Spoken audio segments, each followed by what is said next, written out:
درود، وقتتون بخیر و خوش برگشتید به چنل خودتون. من حنا هستم، تاروت ریدر شما و رسیدیم به نیم سال دوم. بریم با هم داشته باشیم فال و پیشگویی ماهانه مهر رو از کارتای تاروت برای شما عزیزان برای هر 12 ماه. اما این ویدئو مخصوص متولدین تیر ماه عزیز هست. قبل از هر اتفاقی سابسکرایب به چنل و لایک ویدیو رو انجام بدید تا انرژی خوب خودتون توی فالهای خودتون هم جای بگیرن. و اگر دوست دارید اولین کسی باشید که از ویدیوها استفاده میکنید، زنگوله رو هم میتونید بزنید. نیت کنید تمرکز کنید شما تیرماهی های عزیز دلم تا زمانی که این برگه ها رو برای شما مهربانانم بر میزنم. و البته در پایان از کارت های اوراکل ماه هم برای شما عزیزان پیشنهادات رو بازگو خواهم کرد. خب با هم ببینیم مسائلی از گذشته به حال و موضوعاتی از آینده رو در این برج، کارت شانس و کارت چالش رو ببینیم در این ماه چه داستان‌ها و ماجراهایی برای شما مهربانان پیش رو خواهد بود. خب این از کارت های شما. اول با هم شروع بکنیم چیزی که مربوط به گذشته است ولی هنوز و همچنان میتونه در این برج تأثیر گذار باشه. اول از همه یک خبر بسیار بسیار خوب و روشن رو در مورد یک معامله، در مورد یک مزایده، در مورد یک چیزی که میتونه امضا زدن قراردادی باشه یا در یک قرارداد به توافق رسیدن باشه در این کارت برای شما نشون داده. میتونه مربوط به مهاجرت باشه، میتونه مربوط به جابجایی باشه، میتونه مربوط به ملک و یا منزل باشه. اما خبرهای خوبی در این زمینه هست. انگار آرزو و حاجتی داشتید از 5 هفته قبلی یا از لیو، یعنی از مردادی که گذشت و بالاخره قرار هست که در این برج برای شما انجام بشه. از همه مهمتر خبر تولد فرزندی رو میبینیم که بیشتر فرزند پسر و ماسکلین رو نشون داده و البته سلامت و سالم بودن اون هست که باعث شادی هست. انگار گفته بودن ضعیف هست، مشکلی داره، ولی به سلامت رسیدن فرزند هست. حالا شاید منظور این هست که اگر بیماری وجود داره مربوط به فرزند پسری که دارید خود شما، نه صرفا زایمان و بارداری که بخواد تبدیل به یک زایمان بشه، این فرزند پسر به یک آرامش و به یک سلامتی خواهد رسید. مصدومیت ها و بیماری ها میتونن تموم بشن. از همه مهمتر شما در این برج یک سری سفرهایی رو دارید که شاید در تابستان نتونستید خیلی اونها رو یا طولانیش کنید یا دوست داشتید که سفری به نقطه خاصی داشته باشید ولی خب نشد. بیشتر هم به خاطر مسائل پولی میبینیم، به خاطر موارد مالی شما نتونستید این مسافرت ها رو انجام بدید. احتمال این که حق انتخابی داشته باشید برای اینکه دوباره سفری رو به یک نقطه‌ای داشته باشید که بهش علاقه دارید، بهش یک حس خوبی رو دارید، در این کارت هم برای شما عزیزان نشون داده. اما از طرف دیگری یک حق انتخاب تازه هم هست. اگر این حق انتخاب در مورد انتقالی هست، اون رو بپذیرید، به خاطر اینکه در یک انتقالی روشنی و نور و یا جای پیشرفت وجود داره. اگر منظور انتقال کار هست، تحصیل هست یا انتقال یک محیط کار هست، مثلا یک سلعی هست، یک سالنی هست، یک مغازه هست و شما دو دل هستید که اگر اون رو تغییر بدم آیا بازم میتونم فعالیت کنم؟ بله، فعالیت شما بهتر از گذشته میشه. فعالیت شما از یک مردابی که میتونه خیلی راکت بوده باشه تبدیل به یک رود روان روشنی میشه که میتونه برای شما دستاورد پولی بهتری داشته باشه. اما در مورد یک دوستی که در وعده 7 هفته گذشته یه خورده بهش شک داشتید، قرار هست یک سری دوستی ها از زندگی شما از این برج کنار برن. از یک سری از افراد قرار هست دور بشید، اون هم با انتخاب خودتون. بدونید دوستی که مدام حرفی رو میبرده میآورده، دخالت میکرده، حتی تو روابط ازدواج شما، زندگی شما، روابط عاطفی شما مدام سرک میکشیده، یا قرار هست دستش رو بشه، یا قرار هست متوجه بشید که آقا این آدم سمیه، خانم این آدم سمیه، باید کنار گذاشته بشه. بنابراین این برگه نشون داده بعضی از روابطی که خیلی مشکل ایجاد کردن میرن کنار و زندگی شما روی آرامش بیشتری رو خواهد دید. یکی از کارت‌های بازگشت هم میبینیم، ولی بدونید بازگشت فردی هست که خودش ممکنه آدم چندان قابل اطمینانی نباشه. آدمی هست که در کارهاش یا دروغگویی رو یا پنهانکاری رو یا درویی رو برای ما نشون داده. پس هر بازگشتی رو نمیشه پذیرفت، به خصوص اگر این آدم سبز رو هست، متاسفانه نمیتونه قابل اطمینان باشه. بریم به سراغ کارتایی که مربوط به میانه برج هستن یا تم اصلی یا زمان حال هستن. در میانه برج برای شما خلاص شدن از یک مسئله قانونی هست که شاید محیط زندگی شما رو، اقامت شما رو یا حتی یک مدرک مهمی رو در زندگیتون به چالش کشیده بوده و باعث شده بوده که شما از یک جای جلوتر نتونید برید. قرار این فشار تمام بشه، قرار این نگرانی به یک اتمامی برسه. معمولا همین برگه نشون دهنده خلاص شدن هست. حالا اگر شما مشکلات حقوقی و قضایی و قانونی داشتید، خلاص شدن از این معضل هست. اگر حتی حبسی بوده برای یکی از اطرافیان یا یک جرم عجیب و غریبی رو بهش نسبت داده بودن، خلاص میشه از این جرم و رها میشه و میتونه به یک آزادی قبلی خودش برسه.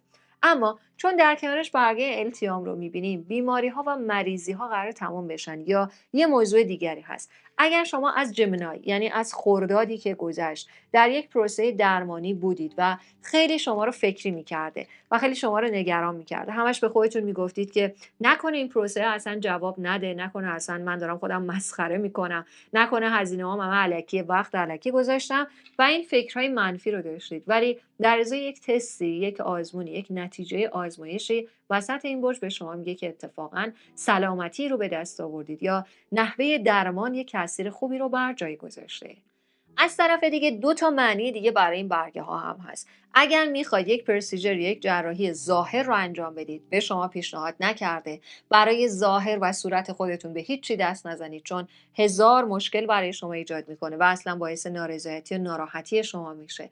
حسابی بعداً پشیمون میشید. اما اگر عمل جراحی هست که برای جسم، برای سلامتی هست، چه برای خود شما چه برای یکی از افراد خانواده، بدونید که بهتر هست این جراحی انجام بشه، چون میتونه پروسه درمان رو خیلی خیلی خیلی کوتاه‌تر کنه. حتی اگر این دکتر توی شهر دیگری، استان دیگری یا حتی کشور دیگری هست، بدونید که میتونه بسیار مثبت باشه. اما در سفرهایی با یک معشوقه جزء متولدین یا زمستان یا آب آشنا بشید. تیر یا آبان یا زمستانی هست این فرد یا این معشوقه. شخصی رو میبینیم که صدای بسیار زیبا و گیرا و جذابی داره. خودش شاید دستی در آرت و هنر داشته باشه، مثلا سازی رو مینوازه یا صدای قشنگی برای خوندن داره. اما بدونید به عنوان یک گزینه احساسی شاید در رفت و آمد، شاید در یک مسافرت با این شخصیت آشنا بشید. کرکتری که اختلاف سنی رو برای ما نشون داده که میتونه 4 سال باشه. این اختلاف سنی با این فرد باعث میشه که این آدم دیدگاهش و بعضی از خواسته ها و آرزوهاش شبیه به خود شما باشه. این آدم رو با چشم و ابروی قهوه‌ای و یا چشمان عسلی رنگ و پوست گندمگون روشنی میبینیم. میتونه فردی باشه که یک خصیصه رو توی چهره داره، مثلا یک خالی که میتونه جذابیتش رو بیشتر کرده باشه، یک شکستگی ابرویی که خیلی سکسینسش رو بیشتر کرده. ولی بدونید که این آدم به عنوان یک مسئله عاطفی وسط این برج حضوری در زندگی شما خواهد داشت. اما بریم به سراغ کارتایی که مربوط به پایان این برج هستن یا چیزایی که اگر آخر این برج انجام بدید میتونه بعداً بسیار به نفع شما باشه. اولا در جلساتی در 4 روز پایانی این ماه خیلی مهم هست که سر موعد برسید، سر زمان اونجا باشید، اصلاً تعویق و تأخیر نداشته باشید. دیگران در مورد شما قضاوت اشتباهی میکنن اگر که به موقع به یک محیطی نرسید، اگر در زمان درستی در این فضا نباشید. اول از همه این مسئله رو نشون داده و دوم این هست که با حضور خودتون در جلساتی انگار میتونید نظر بقیه رو به سمت خودتون جلب و جذب کنید. حالا به خاطر اینکه این برگه موافقت شدن با یک کاری هم هست، اگر قرار در یک مصاحبه کاری باشید، اگر قرار هست در بین آدم‌های بزرگی یک کاری رو که شاید مربوط به یا واردات و صادرات یا معاملات هست پیشنهاد بدید، بدونید این پیشنهاد قبول میشه به شرط اینکه آن تایم باشید. یا در مورد زماندهی چیزی داره میگه، اگر تا 4 روز پایانی این برج کاری رو انجام بدید و مسئولیتی که پذیرفتید رو تکمیل کنید، بله انجام شدن یک کار رو هم برای شما نشون داده. شاد باشی رو میبینیم مربوط به سوری هست، یک اتفاق خوب هست. احتمال این هست که گودبای پارتی یکی از اطرافیان یا اعضای خانواده باشه. یکی از اعضای خانواده یا به شما ملحق میشه اگر در یک کشوری هستید، یا منظور این هست که اگر یکی از اعضای خانواده توی یک کشوری به یک مشکلی خورده بوده برمیگرده به محیط زندگی شما، یا اگر که از افراد خانواده کلا میخواسته کوله‌باری رو ببنده برای مهاجرت، این گودبای پارتی و این شادی برای خداحافظی با این فرد رو هم در کارت نشون داده. احتمال معاملات ملکی هست، بسته شدن قراردادهای ملکی رو در چند روز پایانی این برج میبینیم. البته در مورد چند روز پایانی برج یک مسئله دیگری رو هم برای شما گفته.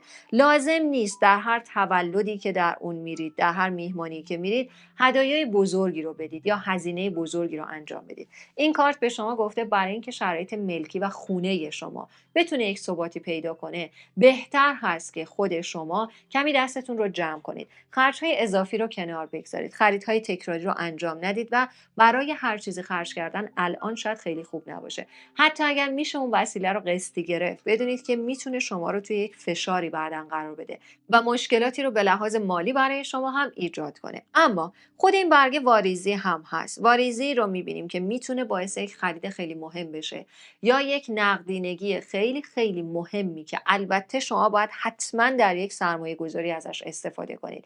یعنی این پولی که به شما میرسه رو حتما باید باهاش یک دارایی بزرگی رو خریداری کنید، یک ملکی رو تهیه کنید، یک چیزی رو داشته باشید، چون کارت‌های تهیه کردن هستن. این مسئله خیلی خیلی مهم هست، اون رو جدی بگیرید. یعنی یک پولی که به دست میرسه ممکنه خورد خرج بشه که برای شما خوب نیست. اما در این کارت یک موضوع دیگری رو هم میبینیم. امکان داره یکی از دوستان شما به شما پیشنهادات شراکت رو بده. بدونید خیلی میتونه شراکت خوبی باشه، به خصوص اگر این دوست شما یا متأهل هست یا فرد بسیار متعهدی هست یا شخصیتی هست که خیلی دقیقه. از این آدما هستن که در مورد هر چیزی قبلش میدونن، مثلا این لیوان اینجا باشه قبلش میدونه میخواد بیفته. از این آدما هست. میتونه شراکت با این فرد هم چیز خوبی باشه. این شخصیتی که به شما با این دقت و ظرافت پیشنهاد کار میده در پایان برج میتونه در پایان زمستان یک سری مال بزرگ رو یا دستاورد بزرگ رو هم عاید شما کنه. اما بریم به سراغ برگه‌ای که نشون دهنده یک شانس هست برای شما مهربانانم و کارتی که نشون دهنده یک چالش هست. برگه‌ای که از یک شانس هست، یکی از برگه‌هایی رو می‌بینیم که اگر شما معشوقه‌ای دارید که لانگ دیستنس هست، یکی از برگه‌های مسیر ازدواج با این فرد در این برج یا محقق میشه یا معین میشه یا مشخص میشه. همینطور یکی از برگه‌های گیفت و هدیه خیلی بزرگ هست. پس گرفتن یک پولی هست، چیزی که حق و عدالتی هست برای شما هم میتونه به دست برسه. خود کارت نشون دهنده این هست که انگار یه آدمی بهتون کمک میکنه در روز 8 یا 18 یا 28 که از یک مخمسه بتونید راحت بشید، از یک فشار بتونید خلاص بشید. کارت خوبی هست، شانس های خوبی رو برای مال بزرگ، پول بزرگ، هدیه بزرگ، حمایت بزرگ از افرادی رو خواهید داشت. و اگر معشوقه هست که دوره یا شما خبر رسیدن این آدم رو، یعنی اومدنش رو میشنوید یا پروسه رسیدن به این آدم یک قدم خیلی بزرگ رو برمی‌داره و شاید سفرهایی که قرار این برج داشته باشید برای گرفتن مثلا اون ویزا هست، برای هماهنگ شدن این کار هست که در این کارت به عنوان یک شانس دیده شده. از طرف دیگری اگر شرایط خانوادگی شما، یعنی شما متأهل هستید و شرایط خانوادگی به یک دردسری رسیده، آرامش دوباره میتونه ایجاد بشه، به خاطر اینکه آدم‌هایی که اذیت میکردن دور میشن، دوباره به شرایط گذشته برگشتن هست. اما در مورد یک چالش، روز دوم، 12 و 22 احتمال واریز اشتباه هست، مسدود شدن حساب هست، به دردسر رسیدن یک پول هست، یا اینکه یکی از برگه‌هایی هست که اگر در این روزها یک مال بزرگی رو در دست دارید یا به همراه دارید، ممکنه که این مال رو یا آدمی شما رو تارگت کنه یا شما رو هدف قرار بده برای دزدیدنش. این روزها روزهایی هست که برگه ثفت، دزدی و از دست دادن مال رو نشون داده.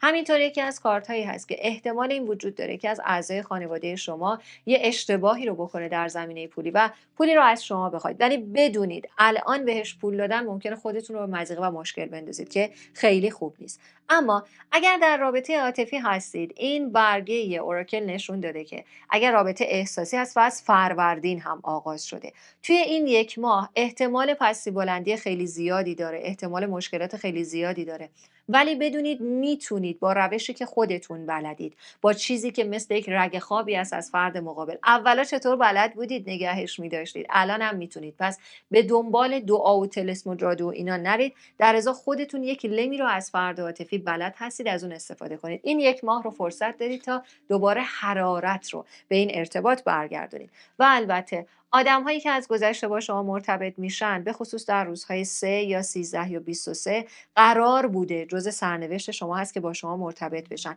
کامیونیکیشن و ارتباطات رو حتما با این آدم ها حفظ کنید. جایی که احتیاج به کمک دارید به طرز باور نکردنی به داد شما میرسن. یعنی ارتباطاتی هستن که شاید خیلی لازم نباشن همیشه توی زندگی، ولی در این برج و در این روزها حتما لازمشون دارید. بدین شکل برای شما عزیزان تیر ماهی برای این برج مهر بوده.